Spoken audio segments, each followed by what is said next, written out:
Welcome to Football Conspiracies. I'm Jared Cole. And I'm Jared Rabinovich. This week's episode, Mysterious Deaths in the NFL.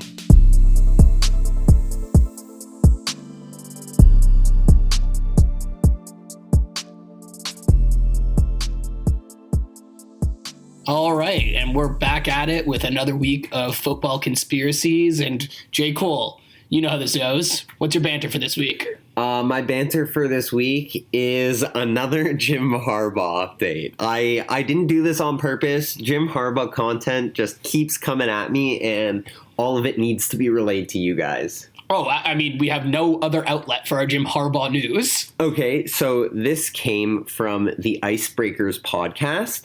They had Jim Harbaugh's daughter on to talk about him and just like family and all that stuff, you know, normal podcast things. And she let slip, well, not let slip. She let everyone know that they're not allowed to play hide and seek anymore in the Harbaugh household. How old is his daughter? Well, old enough that this is a rule from when she was a lot younger. Understood. Okay. Okay. I was wondering if this was like current. No. Apparently the story goes that one time they were playing hide and go seek, and Jim managed to shimmy himself onto the chairs of like the dining room table and then like somehow got underneath so that he was completely hidden. And according to Grace, they couldn't find him for multiple hours.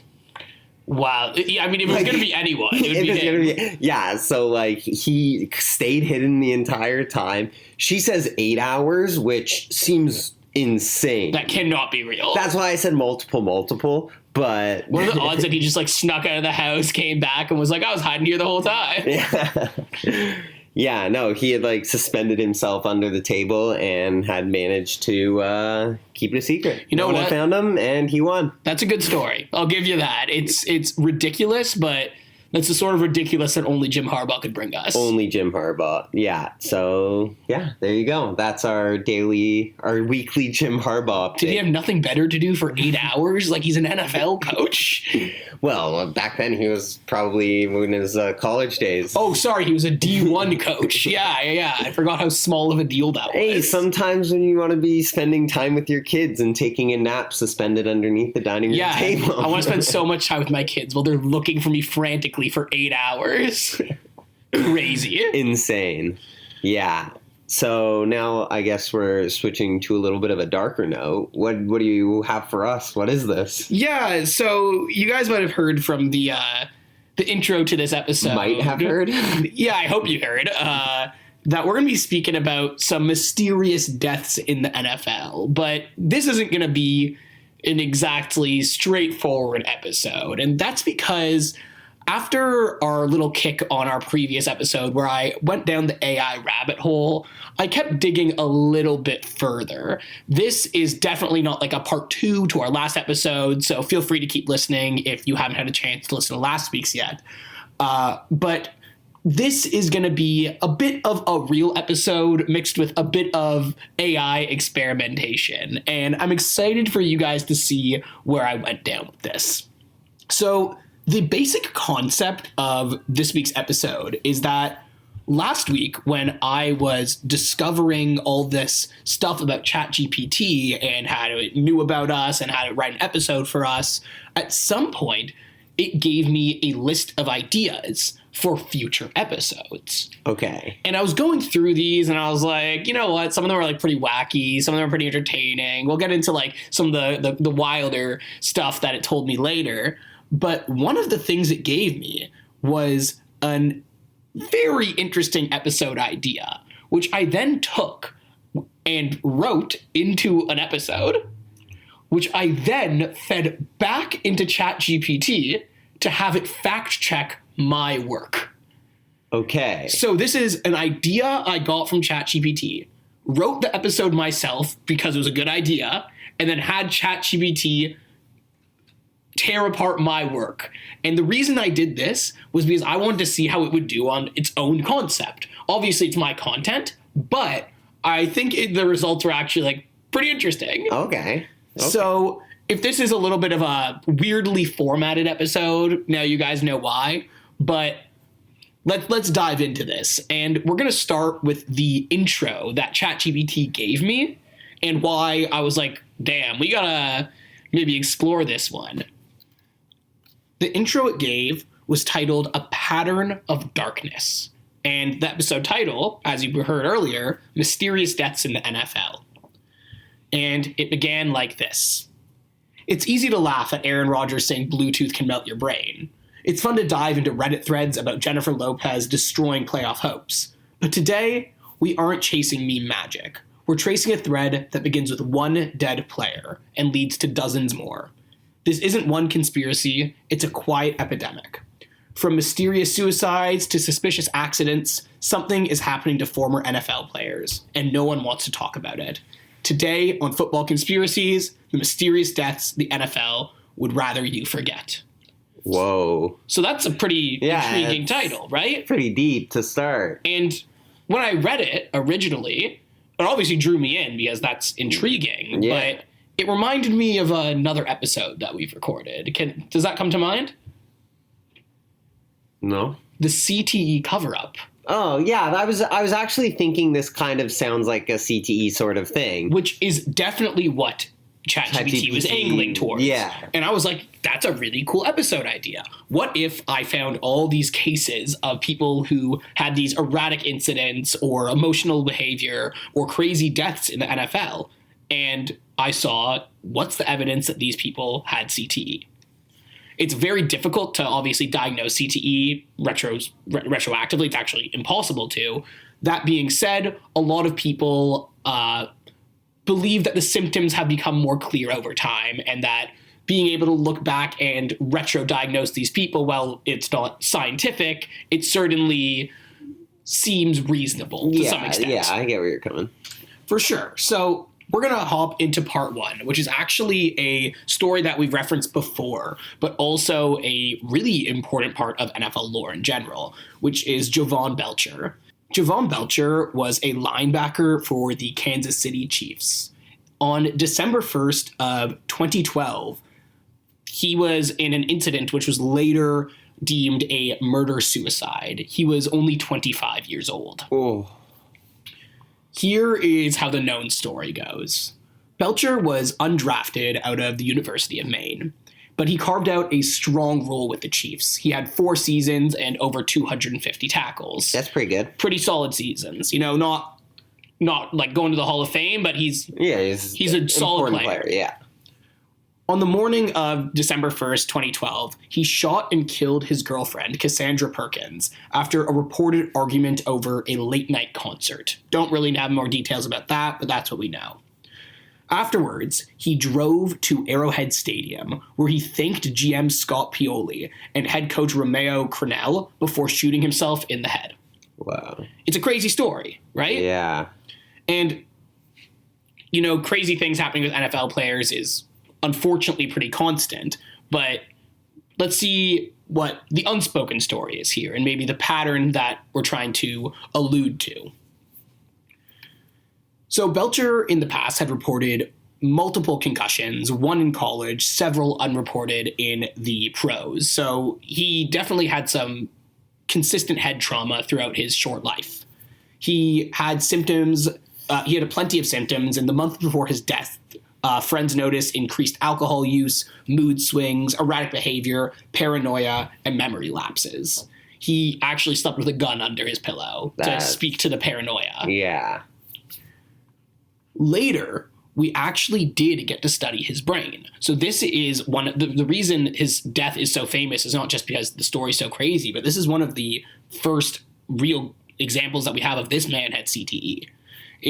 So Boston University studied his brain after his death, and it showed extensive signs of CTE, including shrinkage in the frontal cortex, and that is the part that controls judgment and emotion, and it's also one of the leading indications of CTE, shrinking in the frontal cortex.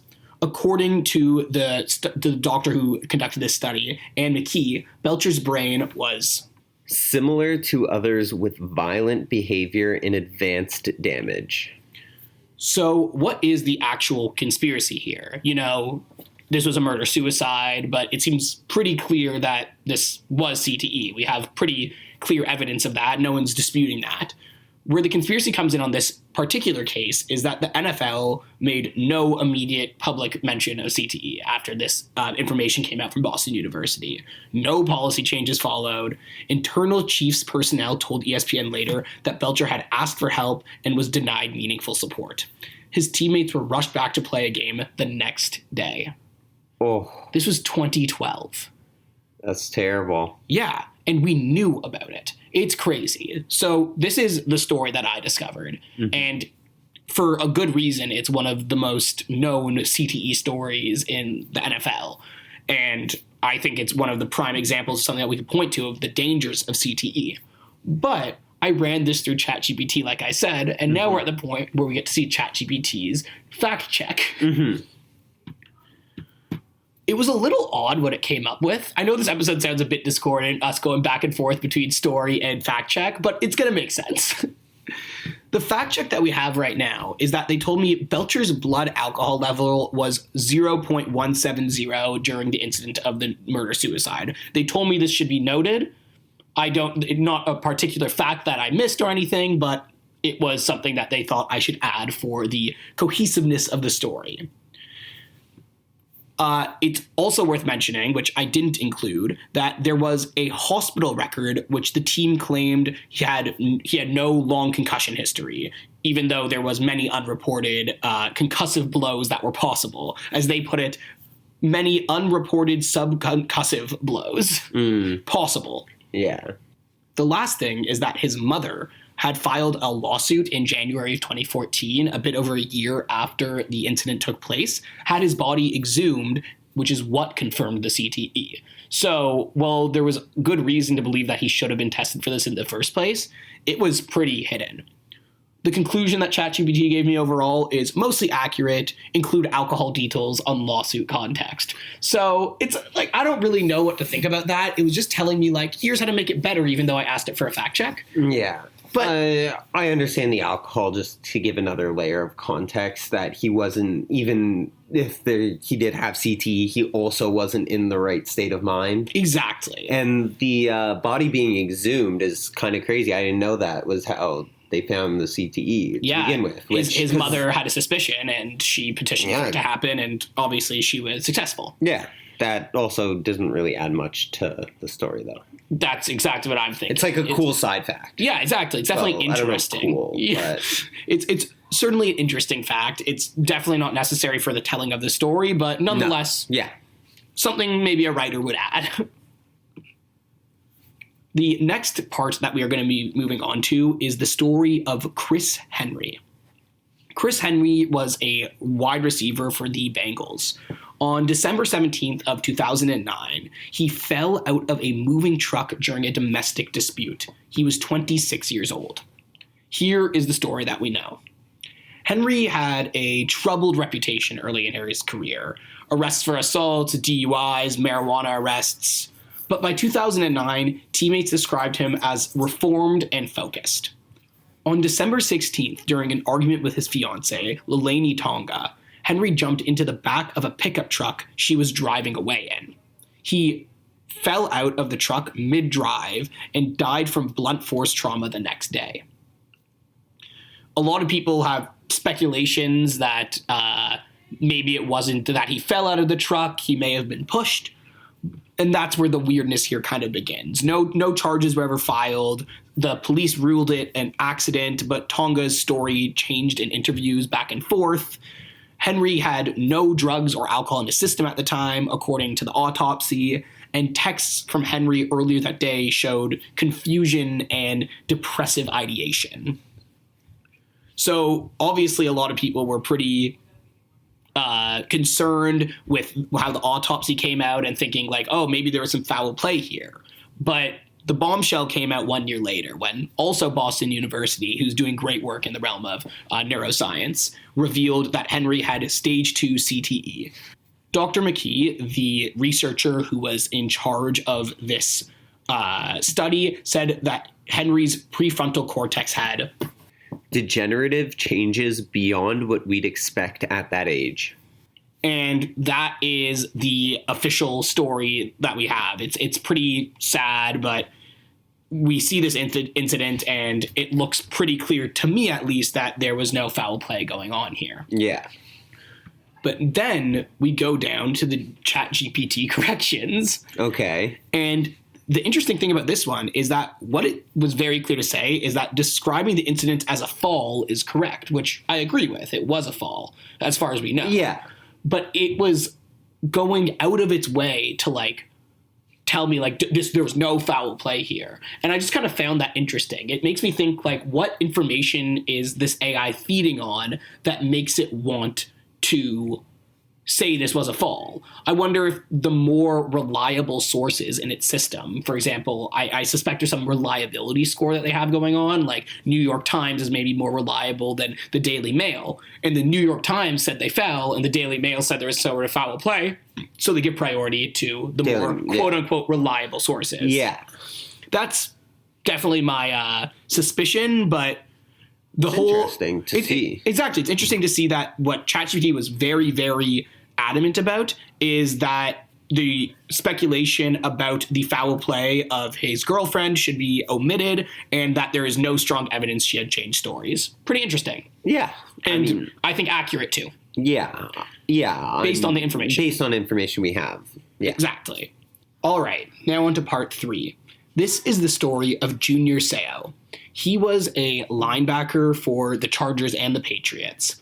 And on May 2nd, 2012, at the age of 43, he committed suicide by gunshot to the chest. Oh. Horrifying, truly. Let's get on to the known story. He was, first of all, he was a 12-time Pro Bowler and a Hall of Fame inductee. Seau was no joke. After retirement, Seau was still beloved by the community, but those close to him saw cracks forming. He drove his car off a cliff in 2010, actually. He survived, and he called it an accident. But there's obviously speculation around this incident. I don't see any reason to believe it wasn't an accident, personally, but it's worth mentioning. Then, in 2012, he shot himself in the chest, leaving his brain intact for research, which is why we know what we know today. And no note was left, so we have no reasons, or at least from his own mouth, and obviously a huge tragedy. The CTE diagnosis, also coming from Boston University, found definitive signs. The damage was most severe in the areas responsible for impulse control and decision-making. His ex-wife actually revealed that he had wild mood swings, insomnia, forgetfulness, and wasn't himself for years. All classic signs of CTE. Yeah. And here's where some people say the conspiracy comes in. People ask, why the chest? Experts believe it was intentional, that he wanted his brain studied. It's a pretty interesting take. Well, like I said, I don't think there's any reason to believe that. There's no note, as I mentioned. Mm-hmm. I think it's a very interesting piece that some legitimate people actually do believe. Seau had never been formally diagnosed with a concussion in his 20 years of football, so obviously there's some speculation that people have. And the NFL's concussion tracking system at the time was actually completely voluntary reporting. That's insane. The fact that so many of these guys who died in the mid to late aughts weren't having their concussions reported to the NFL is because they just didn't go themselves. Yeah. Right? It's a pretty horrible story, and it shows the NFL's complete lack of responsibility for the health of their players. Especially, yeah, well, not anymore, but definitely at that time. Exactly. And the worst part about this horribly sad story is ChatGPT just told me it was accurate. So yeah. According to me, according to my research, and according to ChatGPT, this is just a sad, horrible story. Yeah. Now let's move on to part 4, the story of Philip Adams. Adams was a cornerback on the 49ers and the Raiders, and he died pretty recently on April 7th, 2021. What happened, and I'm sure many people heard this story, was he shot and killed 6 people and then himself. He was 32 years old. Here's how the crime went down. Adams walked into a family home in Rock Hill, South Carolina. He then shot and killed a prominent doctor, his wife, their 2 grandchildren, and 2 HVAC workers who happened to be in the home. He then killed himself with a gun in a nearby home. There was some red flags leading up to this. He'd been acting paranoid, withdrawn, and irrational. Family says he sought help but was denied access to psychiatric services due to lack of formal diagnosis. And he had bounced between 6 teams in 5 years with multiple concussions on record. The CTE diagnosis, also coming to us through Boston University, found stage 2 CTE with signs of stage 3. Described his frontal lobe as being severely compromised. Once again, the conspiracy is the same. The NFL never publicly acknowledged the CTE link, no internal investigation, no changes to policy. The case faded from headlines within weeks. And one Reddit user, u/longsnaptruthbomb, which I mean is a great name, he posted this. If Adams had lived, they would have slapped him with criminal charges. But since he died, silence. Unfortunately, I think there's some truth behind this Reddit comment. I think they likely would have deemed this guy a criminal and not really dug further into the CTE diagnosis had he not died. And this would have just been another story of an NFL player gone crazy, and he would have gone into that same shitty trope that's developed, even though I hope this episode has made clear, and certainly the science that has been studied in the past decade or so, that the traumatic, constant head trauma that these guys are going through may be part of the reason why a lot of NFL players might not seem totally mentally healthy. Yeah, for sure. And what did ChatGPT have to say about this? This one felt like a personal attack. The only thing it called out was the Reddit quote.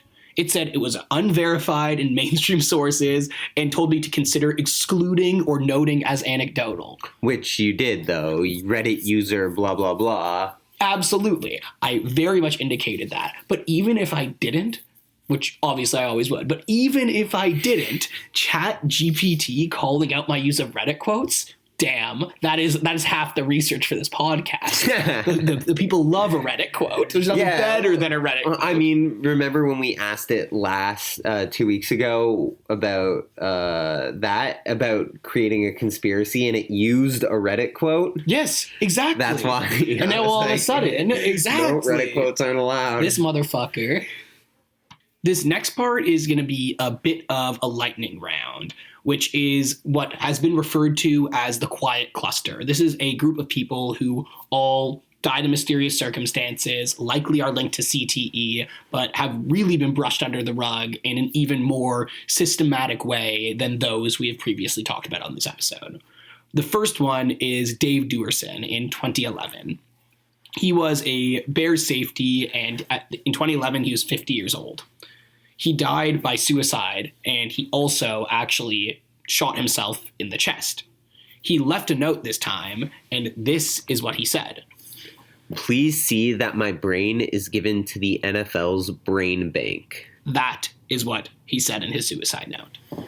This one could not be more clear. It's a confirmed version of the case that we were speaking about earlier. His CTE was confirmed. His symptoms included violent outbursts, paranoia, suicidal ideation, and the theory is that he knew what was happening to him and he chose to exit making this statement, which I don't think that's much of a theory, to be honest. I think it's pretty clear, and if this isn't waking up the NFL to CTE, what will? He said it so up front, it was confirmed, and this happened in 2011. This was not eons ago. We know this should still be in the consciousness. Yep. The next one is Andre Waters. He was a safety. Actually, he was known for being one of the hardest hitters of his era. And he, in 2006, died by self-inflicted gunshot at age 44. University of Pittsburgh analyzed his brain, and they said, brain tissue of an 85-year-old man with Alzheimer's. I'll give you one guess on who denied a comment. Mr. NFL? Mr. NFL. Yeah. It's just more and more damning. I was shocked how many cases I was able to find. The last one we have is Paul Oliver. He was a former Chargers defensive back. He also died by suicide by a gunshot at 29 years old. He had in the past exhibited violent mood swings and panic attacks. We did have his brain studied, and he did have CTE diagnosed. It was confirmed. His widow actually filed a lawsuit against the NFL for wrongful death. And here might be the most damning part of this entire episode. The NFL settled. Yeah, that's pretty fucked. If they didn't think that it was going to be a big deal, if they didn't think that they were guilty, they'd fight this one. Oh, for sure. They know that their treatment of their players and the CTE allegations are true, and they are just horrifying, truly. Yeah, very much so. And now, this last thing that I want to talk about before we end this episode is a rule that the NFL has that leaves no doubt that they don't give a fuck about CTE or the damage that they've caused people in the past, especially with how unsafe the game was back before the 2000s. The NFL was forced into a multi-billion-dollar CTE settlement, and it required that they have to pay out all the players who have official CTE diagnoses. But they only have to pay players who have died after 2006. So there's this whole group of people who retroactively learned that they had CTE, who were playing in a much more unsafe era, and now they can't get their payout. And on top of all this, many families can't afford the post-mortem brain analysis, or they face legal hurdles to obtain the benefits. So even players who died after 2006, their families have trouble collecting the money that they're owed. Multiple players like Vincent Jackson and Tavarius Jackson, they died under suspiciously vague circumstances. No cause was listed and it was left as undetermined. But if the stories that happened in this, or if the stories that you've heard in this episode don't show you any sort of pattern, I'm not sure what will. And to end this off, this last part was deemed by ChatGPT to be accurate. Yeah. Which I didn't ever think that was going to be such a depressing thing to hear. So sad. So sad. To end this episode off on a more happy note, because I think this was just like a straight depressing one. I'm sorry, guys. There's just not an easy way to talk about this. And this is somehow worse than when I did the CTE cover-up episode. But this one, I'm just going to end it off with a list that ChatGPT gave me for other episode ideas. And I can promise you guys, I don't think a single one of these is in the pipeline. This was the one and only. It gave me an enticing idea. I was going to take it. But let's see the other brilliant ideas that the brains down at OpenAI can serve up to us. This one is a hype one. I honestly wish it was true. The concussion protocol was diagnosed to erase memories. Whoa. Yeah, that's all it gets. You make them forget they had a concussion? Like, what do you mean? Yeah, I know. Like, literally. Like, I did not. There's not much of an explanation past that. This one is way better. Your brain forgets that your brain is injured. Brilliant. Like, honestly, like I don't even know. Like, they got their setup done. Good for them. But this one is so good. Why the Jets will never be allowed to win. It's not bad luck, it's policy. A secret clause in the AFL-NFL merger banned New York's secondary team from ever upstaging the Giants. The proof? 1969 was an accident, and Namath was punished with chronic knee sabotage. Unreal. That one, I'm telling you, ChatGPT does have some pretty solid ones. The last one I want to bring up is, this one's a gem, a true gem, is the Chargers were relocated by the Illuminati. Might sound ridiculous, and that's because it absolutely is. But the little summary that we get is that San Diego refused to host a 5G test network disguised as a stadium upgrade. Days later, the team vanished. Now they play under a corporate dome where fan noise is algorithmically generated. Unreal. Well, I mean, I wouldn't deny that SoFi Stadium is an algorithmically generated place. So, also, I mean, I know, for real. Yeah, like if there's any part of this world that's a simulation, it's SoFi Stadium.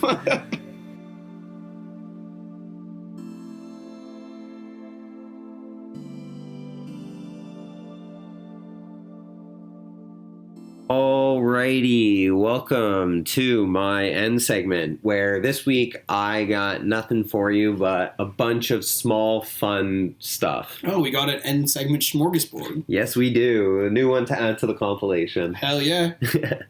All right, so first of all, I want to talk about a Saints legend who recently retired, Jimmy Graham.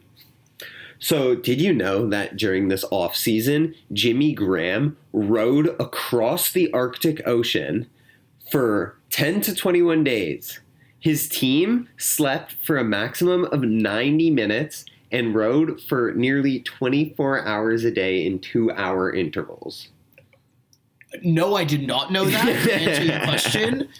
And this guy is like a supreme badass. That's awesome. Yeah, like I have a video here. It's not very good for our audio listeners because it's just a video of Jimmy Graham paddling in the Arctic. Yeah, like it's not much to see, but he is definitely... he's way in the Arctic and he's paddling a boat. It's crazy, right? There's no denying that. No.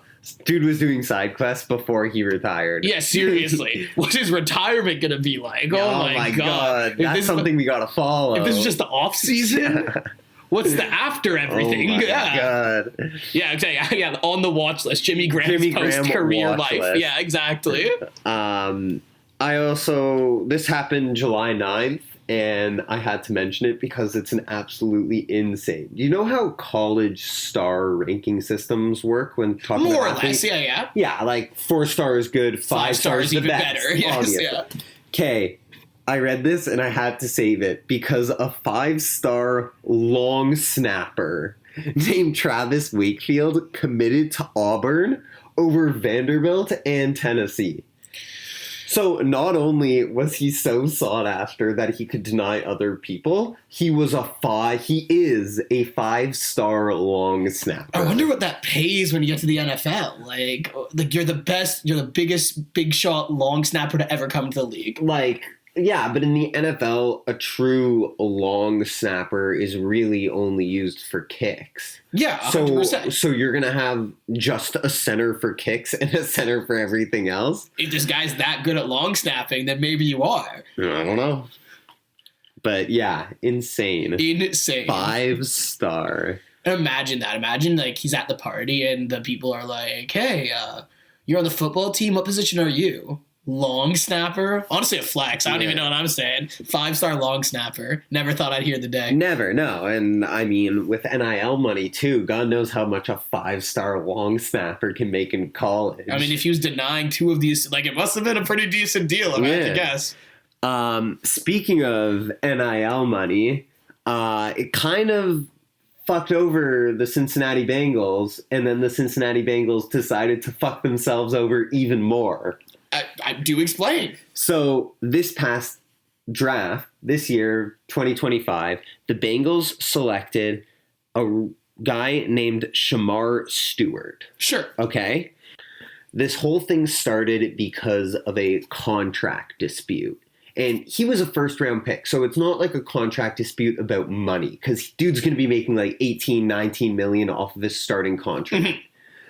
But the Cincinnati Bengals were like, you know what? We're going to sneak this little clause into his contract that if he fucks up in any single way possible, if he gets in trouble with the team, if he gets in trouble with the league, if he gets in trouble with literally anyone, we're going to take away all of his future guarantees.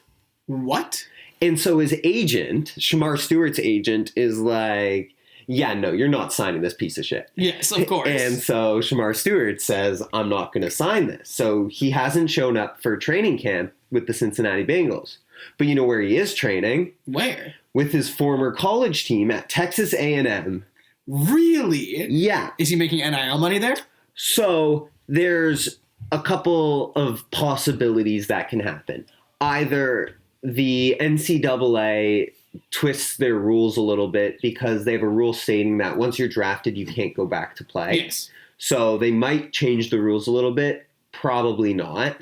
The more likely option, which is going to fuck over the NFL and is why I mentioned the NIL money, is because next season he can re-enter into the draft. And any team can take him. except for the Cincinnati Why Bengals. except? They're not allowed. Why not? That's just part of the rules. They're not allowed to take him next year. What rule? It's an NFL draft rule. I don't know. You're not allowed to draft the same guy twice? Double jeopardy? What the fuck is this? I don't make the rules. I'm just telling you about them. I'll do a deeper dive in the future for you, but they're not allowed to draft him again. I'm just desperate to learn about the situation that caused that rule to exist. Yeah. Like something fucked must have happened in the past. That'll be in a future end segment Please. for sure.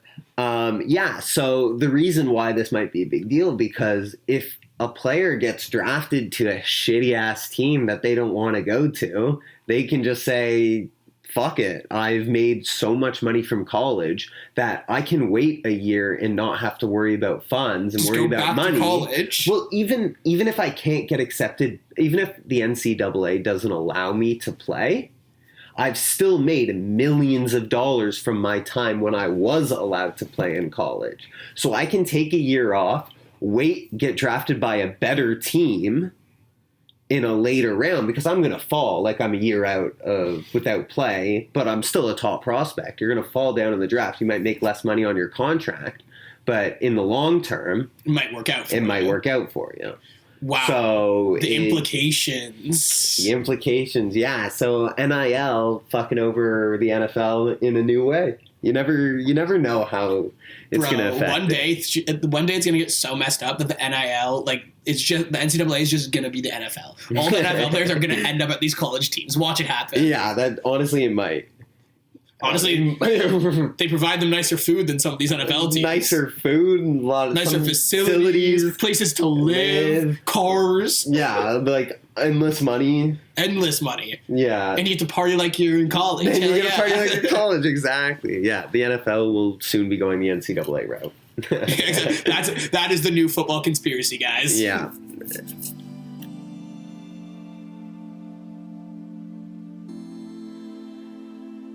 Thank you for listening to this week's episode. If you enjoyed, please consider telling a friend or leaving a 5-star review. It really helps to grow the podcast. You can also reach us by email at fbconspiracies@gmail.com. A special thanks to Blaze for the music. Join us next time for more football conspiracies.